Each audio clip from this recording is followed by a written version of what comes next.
আসসালামু আলাইকুম। আমরা অনেকদিন পরে আবার আপনাদের সামনে হাজির হলাম নতুন একটা ভিন্ন জিনিস দেখানোর জন্য।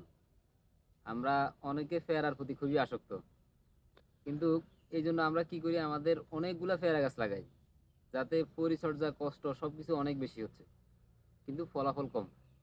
বাট আমরা যদি শুধু একটা টেকনিক শিখি, তাহলে আমরা অনেক গুণে ফলন বাড়াতে পারবো এবং একটা গাছ থেকেই। আর সেটাই হলো টপ ওয়ার্কিং।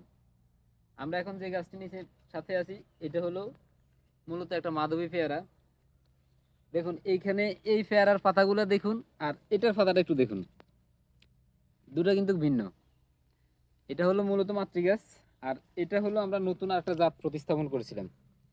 এখানে আমরা প্রতিস্থাপন করছিলাম এবং এখন এটা আরেকটা জাতে পরিণত হলো। তো এটার মাধ্যমে আসলে যে জিনিসটা সবচাইতে পারফেক্ট হবে, অনেকগুলো সুবিধা আমরা পাবো। এক হলো এখানে আমাদের একটা গাছ থেকে আমরা অনেক ভ্যারাইটির পেয়ারা নিতে পারবো। আবার এই প্রত্যেকটা গাছের জন্য যে আলাদা যত্ন করার দরকার, সেটা না করে আমরা একটা গাছে যত্ন করলে কিন্তু সবগুলা জাতেরই ফলন পেতে পারি। সব মিলিয়ে ওভারঅল এটা আমাদের জন্য অনেক বেশি হেল্পফুল হবে। তার জন্য আমাদেরকে টেকনিকটা হলো গ্রাফটিংটা শিখতে হবে। আমরা এখানে মূলত গ্রাফটিংটা করেছিলাম, প্রায় 1.5 মাস হলো এখানে আমরা গ্রাফটিংটা সেট করছিলাম। অলরেডি এটা একদম পারফেক্ট। আপনারা অবশ্যই গ্রাফটিংটা শিখেন, তাহলে অনেক বেশি ফলন পাবেন, অনেক বেশি হ্যাপি হবেন। ধন্যবাদ। মাল্টি গ্রাফটিং বিডির সাথেই থাকুন।